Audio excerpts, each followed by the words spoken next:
ലോകം മുഴുവൻ ഉറ്റുനോക്കിക്കൊണ്ടിരിക്കുന്ന Israel Hamas ഏറ്റുമുട്ടലിൻ്റെ ദൃശ്യങ്ങളാണ് നമ്മളിപ്പോൾ ഇവിടെ കണ്ടുകൊണ്ടിരിക്കുന്നത്. ഇസ്രായേലിനെ കടന്നാക്രമിക്കുകയായിരുന്നു ഹമാസ് ചെയ്തത്.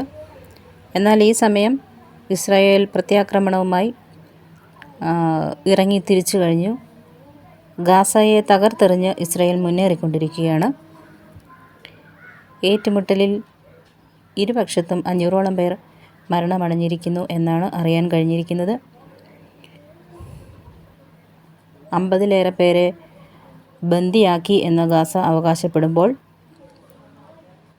ഇസ്രായേലിന് പൂർണ്ണ പിന്തുണയുമായി നമ്മുടെ പ്രധാനമന്ത്രി നരേന്ദ്രമോദി ഐക്യദാർഢ്യം പ്രഖ്യാപിച്ചു കഴിഞ്ഞു. ഇറാൻ്റെ സഹായം കിട്ടിയെന്ന് ഹമാസ് അവകാശപ്പെടുന്നു. അതേസമയം ലോകരാജ്യങ്ങൾ പറയുന്നത് ഇസ്രായേൽ പ്രസിഡന്റ് ബെഞ്ചമിൻ നെതന്യാഹുവിൻ്റെ സുരക്ഷാ വീഴ്ചയെ തുടർന്നാണ് ഹമാസിന് ഇങ്ങനെയൊരു ആക്രമണം ഇസ്രായേലിൽ നടത്താൻ കഴിഞ്ഞത് എന്നാണ്.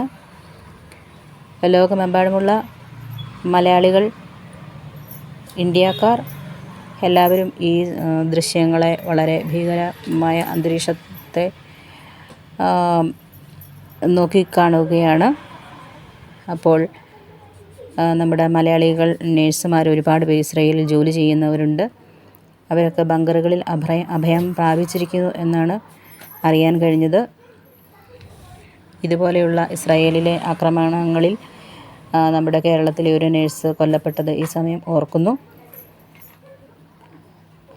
ഇസ്രായേൽ എന്തായാലും വളരെ ഒരു പ്രത്യാക്രമണം അഴിച്ചുവിട്ടിരിക്കുന്നു എന്നാണ് ഇപ്പോൾ അറിയാൻ കഴിയുന്നത്.